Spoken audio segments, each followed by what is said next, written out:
कृपया नवम वर्ग के विद्यार्थी ध्यान देंगे। हम लोग सिविक्स में यानी नागरिक शास्त्र में पाठ 3 के अंतर्गत भारतीय संविधान के संरचना के बारे में पिछले क्लास में हम लोग पढ़ चुके हैं। उस क्लास में हम लोग ने पढ़ा था कि भारतीय संविधान का निर्माण कैसे हुआ, भारत के संविधान लिखने में किन किन महान विभूतियों का महत्वपूर्ण योगदान रहा, भारतीय संविधान के बनने में कितना समय लगा, भारत के संविधान बनने में कितने रुपए खर्च हुए तथा भारत का संविधान कब बनकर तैयार हुआ, भारत का संविधान भारत में कब लागू हुआ, इसके बारे में हम लोग पढ़ चुके हैं। जैसे संविधान का अर्थ होता है नियम अथवा कानूनों का संग्रह। किसी भी लोकतांत्रिक देश का शासन चलाने के लिए बहुत सारे नियम अथवा कानूनों की आवश्यकता होती है। अतः उसी नियम अथवा कानूनों के संग्रह को संविधान कहा जाता है। हम लोग पिछले क्लास में ही पढ़ चुके हैं कि भारत के संविधान में 395 धाराएं हैं जिन्हें अनुच्छेद भी कहा जाता है, 22 भाग है और 8 अनुसूचियां हैं। आज हम लोग भारतीय संविधान के अंतर्गत ही भारतीय संविधान की विशेषता के बारे में पढ़ने जा रहे हैं। विशेषता का अर्थ होता है अच्छाई, यानी भारतीय संविधान में कौन कौन सी अच्छाइयाँ हैं, भारत का संविधान विश्व के अन्य लोकतांत्रिक देशों के संविधान से कैसे भिन्न है, इसके बारे में हम लोग पढ़ने जा रहे हैं। तो ऐसे तो भारतीय संविधान के बहुत सारे विशेषताएं हैं जो हम लोग ऊपर क्लास में पढ़ेंगे, किंतु नवम वर्ग के अंतर्गत भारतीय संविधान की जो विशेषताएं पढ़ना है उसमें निम्नलिखित विशेषताएं प्रमुख हैं जिसको बोर्ड पर अंकित किया गया है। कृपया आप लोग इसको अपने नोटबुक के कॉपी पर उतारने का प्रयास करेंगे। भारतीय संविधान की विशेषता के अंतर्गत हमने बोर्ड पर 7 प्रमुख विशेषताओं का उल्लेख किया है जिसको बारी बारी से हम डिटेल करने जा रहे हैं, विश्लेषण करने जा रहे हैं। जैसे भारतीय संविधान की पहली मुख्य विशेषता है लिखित एवं लंबा संविधान। भारत का संविधान पूर्ण रूप से लिखित संविधान है और विश्व का लंबा संविधान है, क्योंकि भारतीय संविधान में यानी भारत के मूल संविधान में 395 धाराएं, 22 भाग एवं 8 अनुसूचियां हैं। इतनी धाराएं विश्व के किसी भी लोकतांत्रिक देश के संविधान में नहीं है, किसी भी संविधान में नहीं है। बहुत सारे लोकतांत्रिक देश का संविधान लिखित और अलिखित दोनों है, किंतु भारत का संविधान पूर्ण रूप से लिखित संविधान है। और विश्व का सबसे लंबा संविधान है। इतना बड़ा संविधान, इतना विशाल संविधान विश्व के किसी देश का संविधान नहीं है, क्योंकि विश्व के सभी लोकतांत्रिक देश के संविधान में 200 से कम ही धाराएं हैं, 200 से अधिक धाराएं नहीं हैं। भारतीय संविधान की दूसरी विशेषता है लोकतांत्रिक गणराज्य की स्थापना। लोकतांत्रिक गणराज्य की स्थापना, जैसे हम लोग पढ़ चुके हैं कि भारत का संविधान भारत में 26 जनवरी 1950 ईस्वी को लागू हुआ था। अब प्रश्न यह उठता है कि जब भारत का संविधान 26 नवंबर 1949 को बनकर तैयार हुआ था, तो भारत का संविधान 26 जनवरी 1950 को भारत में क्यों लागू हुआ? इसका मुख्य कारण है कि दिसंबर 1929 ईस्वी में कांग्रेस पार्टी का अधिवेशन लाहौर में हुआ था, जो अभी पाकिस्तान में है। इस लाहौर अधिवेशन में 31 दिसंबर 1929 को पंडित जवाहरलाल नेहरू ने रावी नदी के तट पर अर्धरात्रि को तिरंगा झंडा फहराते हुए पूर्ण स्वतंत्रता की घोषणा का प्रस्ताव पढ़ा था, और अगले वर्ष 26 जनवरी 1930 को पूरे भारत में पूर्ण स्वतंत्रता दिवस मनाने की घोषणा की गई थी। उस वर्ष से आज़ादी के पूर्व प्रत्येक 26 जनवरी को भारत में स्वतंत्रता दिवस मनाया जाता था। किंतु आप लोगों ने अभी पढ़ा है कि भारत का अंतिम वायसराय लॉर्ड माउंटबेटन ने 14 अगस्त 1947 को 12:01 रात्रि में भारत की आज़ादी की घोषणा किया था।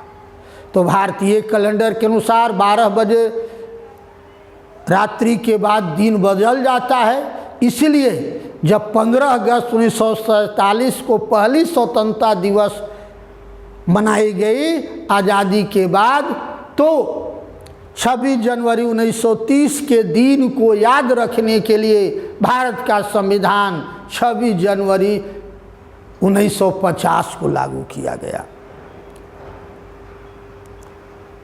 जब भारत का संविधान 26 जनवरी 1950 को लागू हुआ, तो भारतीय संविधान के द्वारा भारत को एक लोकतांत्रिक गणराज्य घोषित किया गया। 26 जनवरी 1950 को जब भारत का संविधान लागू हुआ, तो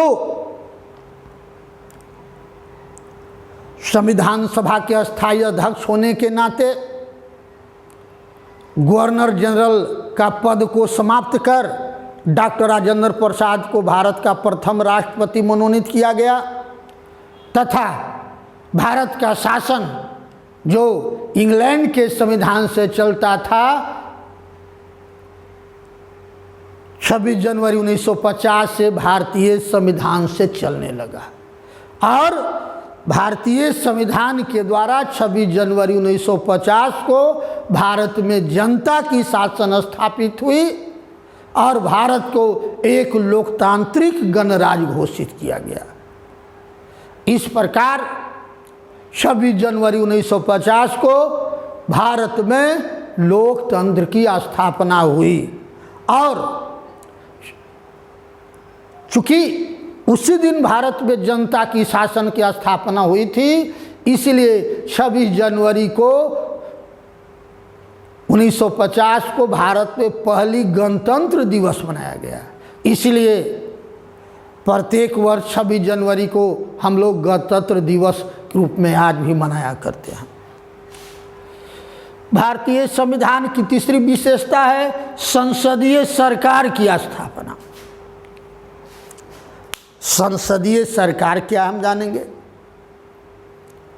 जैसे आप लोग पिछले क्लास में पढ़े होंगे कि लोकतंत्र में दो प्रकार की सरकारें होती है, एक अध्यक्षात्मक सरकार और दूसरा संसदीय सरकार। अध्यक्षात्मक सरकार में शासन का सर्वोच्च शक्ति राष्ट्रपति के पास निहित होती है। शासन का प्रधान सर्वे सर्वा राष्ट्रपति होता है। जैसे वर्तमान समय में अमेरिका में है, श्रीलंका में है, दक्षिणी अफ्रीका में है। किंतु संसदीय सरकार में सर्वोच्च शक्ति संसद के पास रहती है। कोई भी निर्णय संसद लिया करती है और संसदीय सरकार में संसद के प्रतिनिधि होने के कारण शासन का वास्तविक प्रधानमंत्री होते हैं। राष्ट्रपति नाम मात्र के प्रधान होते हैं। संसदीय सरकार में शासन देश के राष्ट्रपति के नाम से चलाया जाता है, किंतु राष्ट्रपति के सारे अधिकारों का उपयोग प्रधानमंत्री करते हैं। प्रधानमंत्री करते हैं, यानी संसदीय सरकार में राष्ट्रपति संवैधानिक प्रधान होता है, जबकि व्यवहारिक प्रधान प्रधानमंत्री होते हैं। तथा सर्वोच्च शक्ति संसद के पास होती है, क्योंकि जो संसद निर्णय लेती है उसे प्रधानमंत्री को केंद्र सरकार को पालन करने पड़ता है, लागू करना पड़ता है। तीसरी विशेषता, चौथी विशेषता भारतीय संविधान का है समाजवादी गणराज्य की स्थापना। पहले हम लोग जाने कि समाजवाद क्या है। समाजवाद का मुख्य अर्थ है आर्थिक एवं सामाजिक समानता स्थापित करना, समता मूलक समाज का निर्माण करना।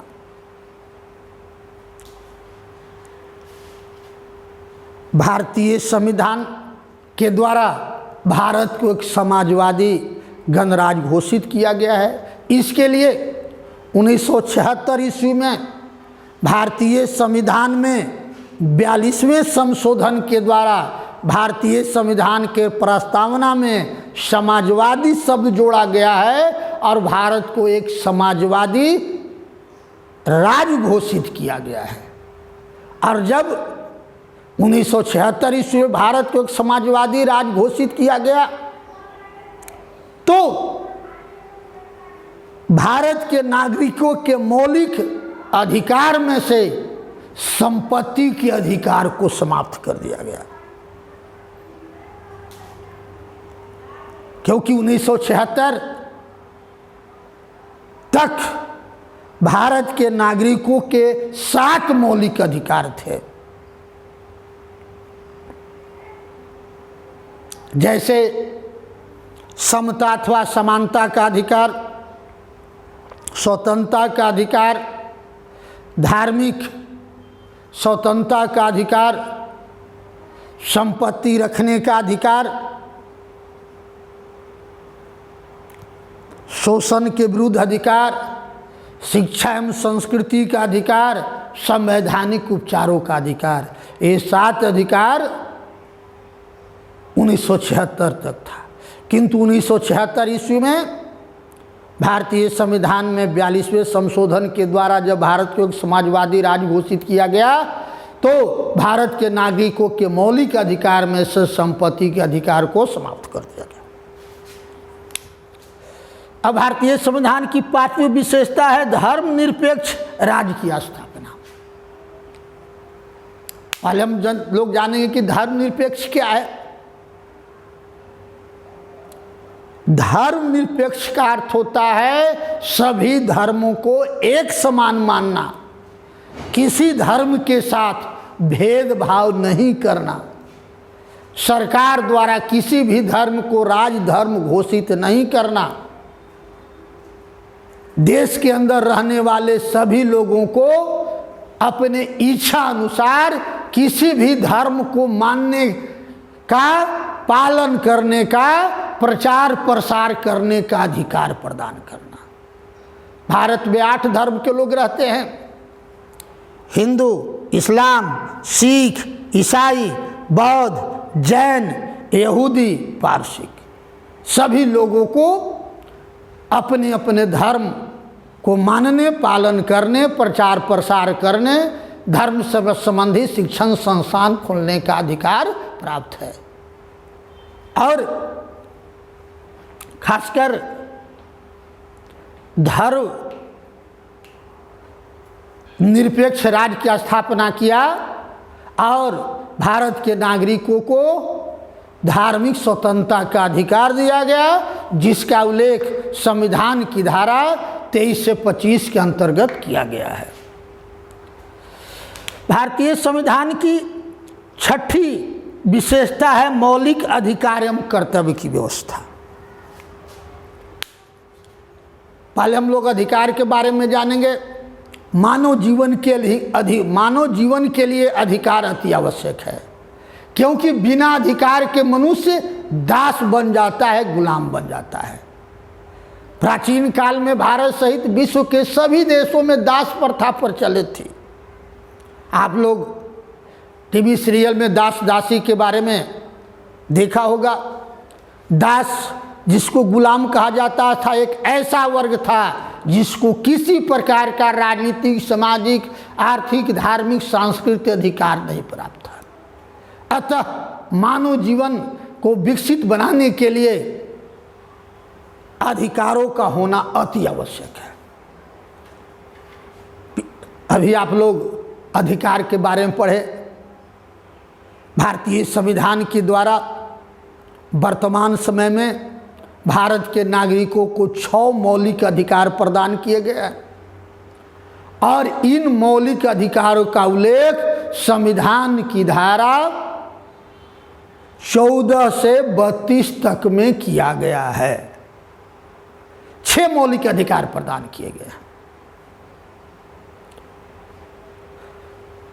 जैसे संविधान की धारा 14 से 18 तक में समानता का अधिकार का उल्लेख किया गया है। 19 से 22 तक में स्वतंत्रता के अधिकार का उल्लेख किया गया है। 23 से 25 तक में धार्मिक स्वतंत्रता का अधिकार का उल्लेख किया गया है। 26 से 28 तक में शोषण के विरुद्ध का अधिकार का उल्लेख किया गया है। 29 से 31 तक में शिक्षा में संस्कृति का अधिकार का उल्लेख किया गया है तथा संविधान की धारा 32 में संवैधानिक उपचारों का अधिकार का उल्लेख किया गया है। इसके अलावे भारतीय संविधान में भारत के नागरिकों के लिए 11 मौलिक कर्तव्य की भी व्यवस्था की गई है, क्योंकि बिना कर्तव्य के अधिकार का कोई मतलब नहीं रह जाता। इसलिए अधिकारों को प्रभावकारी बनाने के लिए कर्तव्य का होना अति आवश्यक है और भारतीय संविधान के द्वारा भारत के नागरिकों के लिए 11 मौलिक कर्तव्य की व्यवस्था की गई है। जैसे संविधान का पालन करना, राष्ट्रीय ध्वज, राष्ट्रीय गान, राष्ट्रीय गीत का सम्मान करना, देश की एकता अखंडता की रक्षा करना आदि अनेक मौलिक कर्तव्यों का उल्लेख किया गया है। 7वां है एकल नागरिकता। जैसे भारतीय संविधान के द्वारा भारत में रहने वाले किसी भी राज्य का व्यक्ति क्यों नहीं हो, सभी को एक खरी एकल नागरिकता प्रदान की गई है। जबकि अनेकों लोकतांत्रिक देशों में दोहरी नागरिकता प्रदान की गई है, एक राज्य सरकार की नागरिकता एवं दूसरी केंद्र सरकार की नागरिकता। वर्तमान समय में भारत में 28 राज्य और 9 केंद्र शासित प्रदेश है, किंतु सभी भारतीय नागरिक के नाम से जाना जाता है, क्योंकि भारत में रहने वाले लोग किसी भी राज्य के निवासी क्यों नहीं हो, सभी भारतीय नागरिक के नाम से जाने जाते हैं। भारतीय संविधान के द्वारा 26 जनवरी 1950 को भारत में जो भी स्त्री पुरुष रह रहे थे उन्हें भारत की नागरिकता प्रदान की गई है और अभी भारत के सभी राज्य के लोग भारतीय नागरिक के नाम से जाने जाते हैं, जो भारत की एकता और अखंडता का प्रतीक माने जाते हैं।